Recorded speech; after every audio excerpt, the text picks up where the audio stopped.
শিখাইছেন আখলিস দীনাকা, তো দ্বীনকে আগে খাঁটি কর।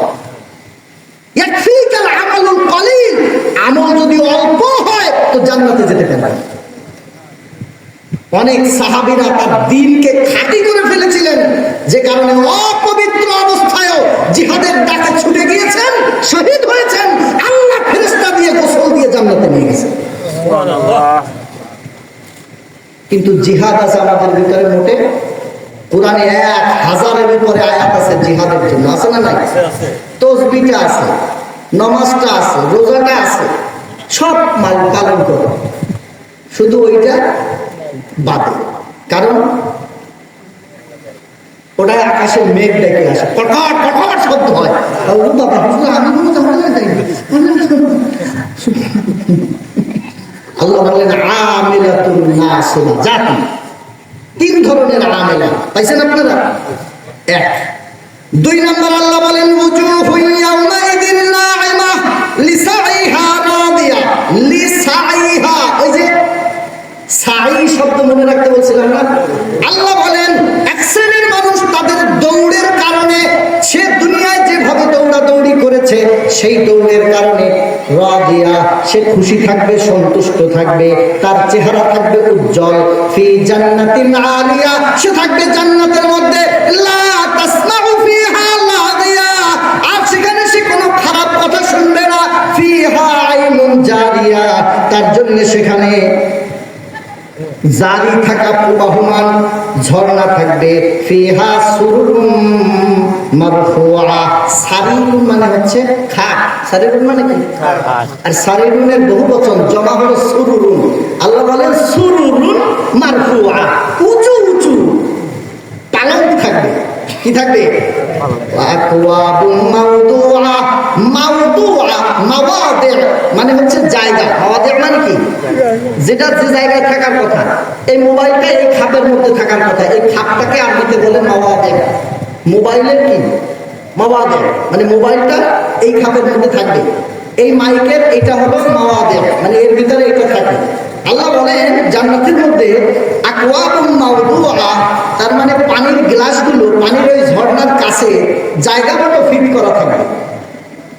আমি না এই আয়াতটার ব্যাখ্যা বুঝতাম না। গ্রামে বাথরুম আছে না, দেখছেন?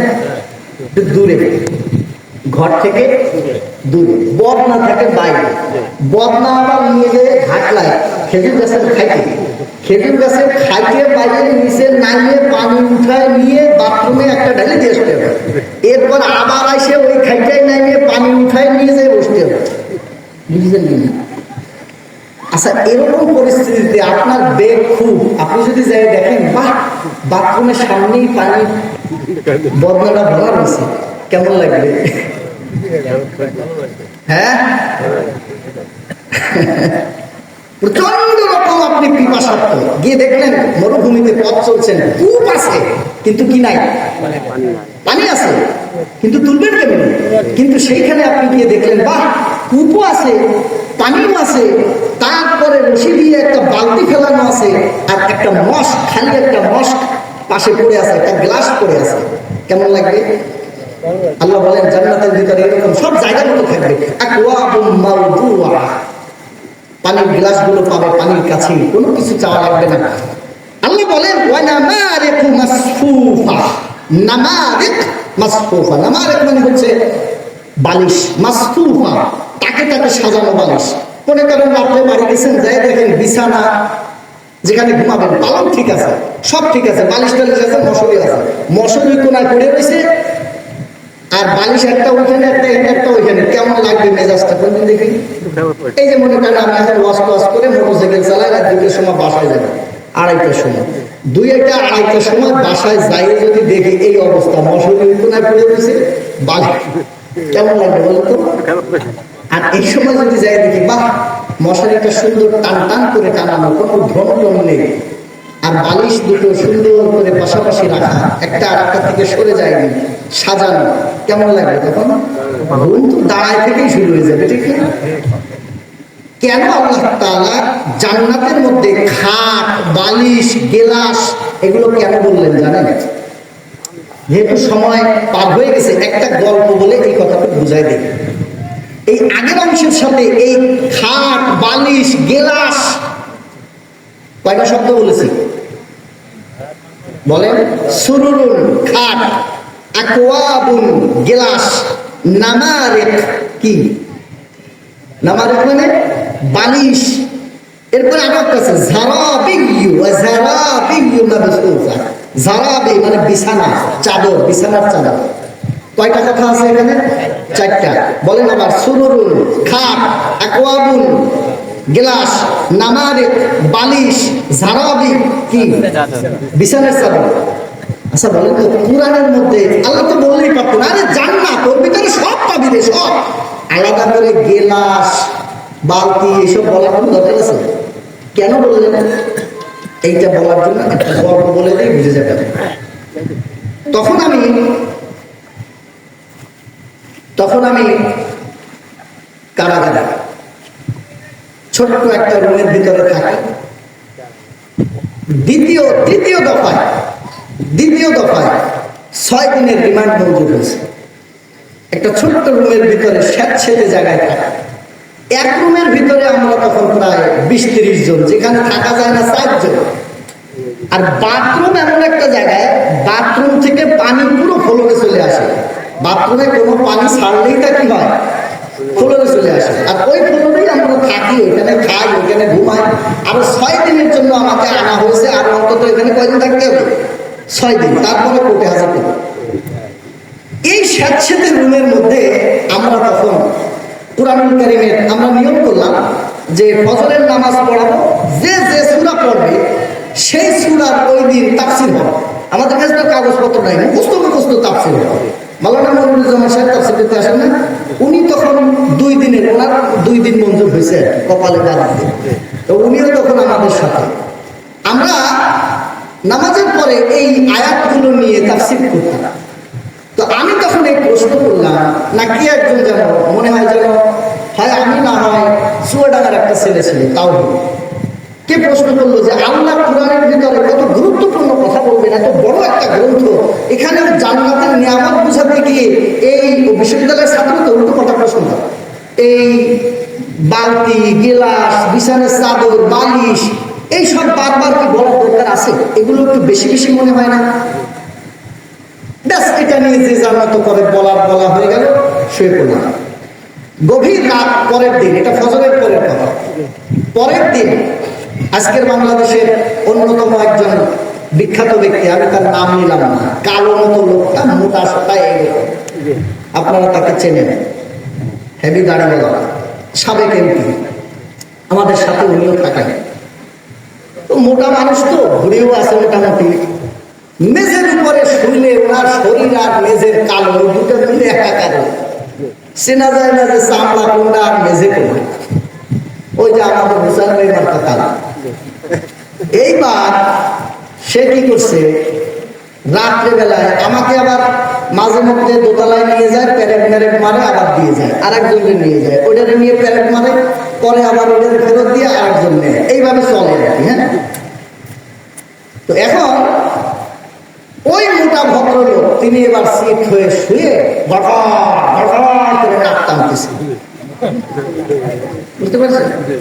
ওনার নাক টানার জ্বালায় কিনা ঘুমাবার বাবা, আর ঘুমানোর সুযোগ আছে? আমি খুব বিরক্ত হচ্ছি, কারণ আমার একটু আগে প্যারেড দিয়েছে তো, শরীর থেকে কয়েক জায়গা থেকে রক্ত পড়ছে, খুব খারাপ লাগতেছে। এই সময় একটু ঘুমানো দরকার, কিন্তু ওই সময় যদি কেউ ওইভাবে নাক ডাকে, সে এখন বড় দায়িত্বশীল, আবার সে সাবেক এমপি, হ্যাঁ, আমাদের সবার লিডার, এই সময় সে জন্মের নাক ডাকতেছে, কি করবো? বিরক্ত হচ্ছে খুব। মনের ভাই সাক্ষী, আপনারা জিজ্ঞেস করে শুনে নেন। উনি আমাদের বলে ঘুমাতে পারতেছিস না? না, একদম ঘুম আসতেছে না। এক কাজ কর, পানির বোতল আছে না, যে পানির পটের, ওর 2 লিটারের ফ্রেশের বোতল, তখন আমরা পানি খাইতাম ভিতরে, বাইরে থেকে দিত। বলে যে ওই মানুষটা তো মেলা মোটা, ঘাড় এরকম বেকা হয়ে গেছে, বালিশ টালিশ তো না, এক কাজ কর, মাথাটা আস্তে উঁচু করে ধরে আর ওই পানির পট টাক দিয়ে ডোক খাওয়ায়, এরপর পানির পট একটা ভিতরে ঢুকায় দেয় মাথা নিচে, মাথা সোজা হয়ে গেলে, ঘাট সোজা হয়ে গেলে আর নাক ডাকবে না। আমি ঠিক তাই করলাম। পানির পট ঘা দিয়ে একটু বাঁকা করে, ওই যে ওটা একটা খোদল আছেই, পাশে আর একটু খোদল করে মাথার নিচে হাত দিয়ে কেবলমাত্র মাথা উঁচু করেছে যে বালিশের বদলে পটটা দিতে যাব। আমার হাতটা খপ করে ধরে বললেন, সুরুরুম মারফুআ ওয়া আকওয়াবুম মাওদুআ ওয়া নামারিকু মাসফুফা। আল্লাহ রাব্বুল আলামিন কুরআনের মধ্যে এই বালিশ, এই গ্লাস আর এই বিছানার কথা এই জন্য বলেছেন যে তোমরা আল্লাহর জান্নাতে যাওয়ার জন্য দুনিয়ায় যে আমেলা যে কাজগুলো করবে, ওই কাজ যদি সঠিক কুরআনের পথে হয় তাহলে তোরা দুনিয়াতে বালিশ পাবি। বালিশ ছাড়াও রাত কাটাইতে হতে পারে, বিছানা ছাড়াও রাত কাটাতে হতে পারে, গ্লাস ছাড়া পানি পটে উঁচু করে পানি খাইয়াও জীবন চালাইতে হতে পারে।